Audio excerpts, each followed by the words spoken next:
नमस्ते, मैं हूं आपके साथ जसप्रीत कौर। बिहार, मध्य प्रदेश और गुजरात की 3 विधानसभा सीटों पर 30 जुलाई को हुए उपचुनाव की काउंटिंग जारी है। राजधानी पटना की सबसे चर्चित विधानसभा सीटों में शामिल बांकीपुर का परिणाम आज ईवीएम से निकलकर जनता के सामने आएगा। कुछ देर में तस्वीर साफ हो जाएगी। उपचुनाव के लिए मतगणना जारी है और हर राउंड के साथ सियासी हलचल तेज होती जा रही है। ये मुकाबला सिर्फ एक सीट जीतने का नहीं है, बल्कि बीजेपी के 3 दशक पुराने गढ़ की परीक्षा और जन स्वराज के प्रशांत किशोर की राजनीतिक स्वीकार्यता की भी कसौटी माना जा रहा है। ऐसे में सबकी नजरें सिर्फ नतीजों पर नहीं है, बल्कि इस चुनावी इतिहास पर भी टिकी है, जिसने कई बार बड़े बड़े नेताओं को जीत का ताज पहनाया तो कई दिग्गजों को सियासी मात भी दी।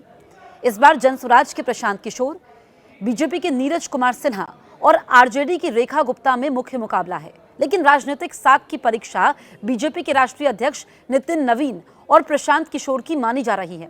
इस राजनीतिक सरगर्मी के बीच अब बांकीपुर का चुनावी इतिहास फिर से चर्चा में है, क्योंकि सीट ने कई बार ऐसे फैसले दिए हैं जिन्होंने बड़े बड़े नेताओं की राजनीतिक जमीन हिला दी।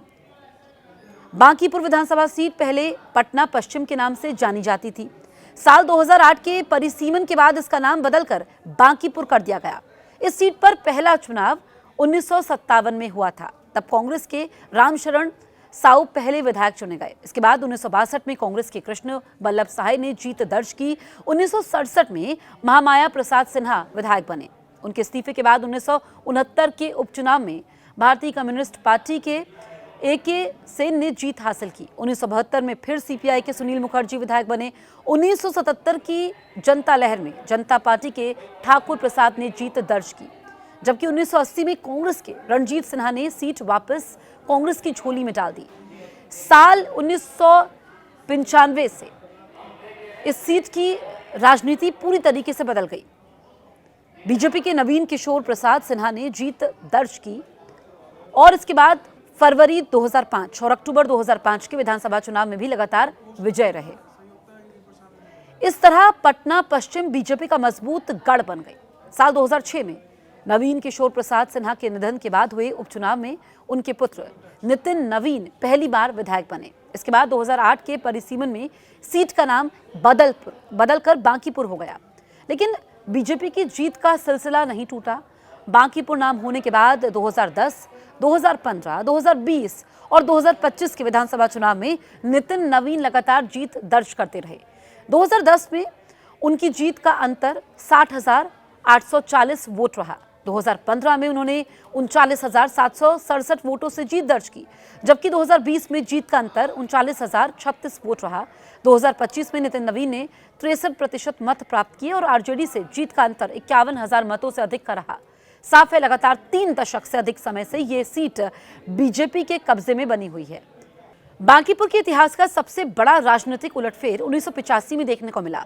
निर्दलीय उम्मीदवार रामानंद यादव ने सभी दलों को पीछे छोड़ते हुए चुनाव जीत लिया। ये नतीजा आज भी इस सीट के सबसे बड़े राजनीतिक उलटफेरों में गिना जाता है।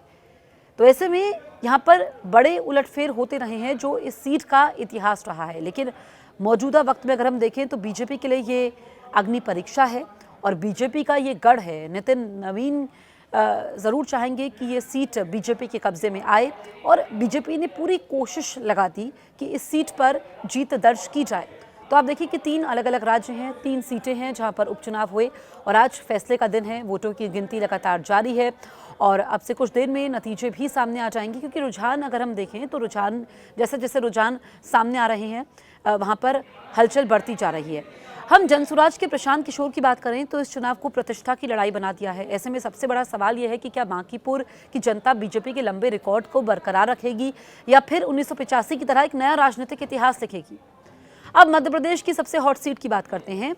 दतिया विधानसभा उपचुनाव के नतीजे आज आ रहे हैं। यहाँ पर भी हलचल बढ़ी हुई है और देखिए कि किस तरीके से वहाँ पर सुरक्षा व्यवस्था की गई है, उसकी तस्वीरें भी सुबह से सामने आ रही हैं। और मध्य प्रदेश की दतिया विधानसभा सीट पर हुए उपचुनाव के नतीजे आज सामने आ रहे हैं। कुछ देर में तस्वीर साफ हो जाएगी। राज्य में सरकार बनाने के लिहाज से इस चुनाव का नतीजा कोई असर नहीं डालेगा, लेकिन यहाँ हार मिलने पर बीजेपी की चिंता बढ़ जाएगी। वहीं कांग्रेस की कलह पहले ही खुलकर सामने आ चुकी है। पार्टी ने पूर्व विधायक राजेंद्र भारती की मेंबरशिप खत्म की तो उन्होंने मौजूदा उम्मीदवार घनश्याम सिंह पर बीजेपी के साथ मिलकर चुनाव लड़ने के आरोप लगाए। उन्होंने ये भी कहा कि 2028 चुनाव में वो अपना दम दिखाएंगे। मध्य प्रदेश में पिछले विधानसभा चुनाव 2023 में हुए थे। इस दौरान बीजेपी ने प्रचंड बहुमत हासिल कर सरकार बनाई थी। हालांकि 2 दशक तक राज्य के सीएम रहे शिवराज सिंह की जगह मोहन यादव को मुख्यमंत्री बनाया गया। अब 2028 के चुनाव में मोहन यादव की परीक्षा होगी। वहीं 2018 में कुछ महीनों के लिए सत्ता में आई कांग्रेस दोबारा से यहां वापसी करने की कोशिश में है। उपचुनाव यहां पर क्यों हुआ ये आप समझिए। 2023 में दतिया विधानसभा से राजेंद्र भारती ने कांग्रेस के टिकट पर जीत हासिल की थी। उन्होंने पूर्व गृह मंत्री नरोत्तम मिश्रा को हराया था। हालांकि बाद में उन्हें एक पुराने मामले में सजा हो गई और उनकी विधायकी रद्द कर दी गई। इसी वजह से उपचुनाव हुए हैं।